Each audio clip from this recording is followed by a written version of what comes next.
High school এবং আপার প্রাইমারিতে mid day মিলের বরাদ্দ ছিল 10 টাকা, প্রাইমারিতে ছিল 6 টাকা 78। আমরা প্রাইমারির ক্ষেত্রে 10 টাকা করেছি, রাজ্য সরকার বাকি অর্থ প্রদান করবে এবং 1 আগস্ট থেকে এটা কার্যকর করা হবে।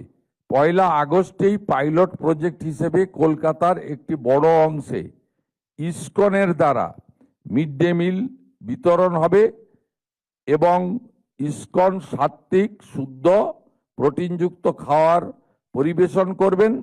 তার বাইরেও আমরা এসএইচজি গ্রুপের মাধ্যমে প্রোটিনযুক্ত ডিম আলাদা করে আমরা দেওয়ার ব্যবস্থা করছি, যাতে আমাদের এখানকার ছাত্রছাত্রী বা আগামী দিনের ভবিষ্যৎ তাদেরকে আমরা প্রোটিনযুক্ত সম্পূর্ণ আহার দিতে পারি।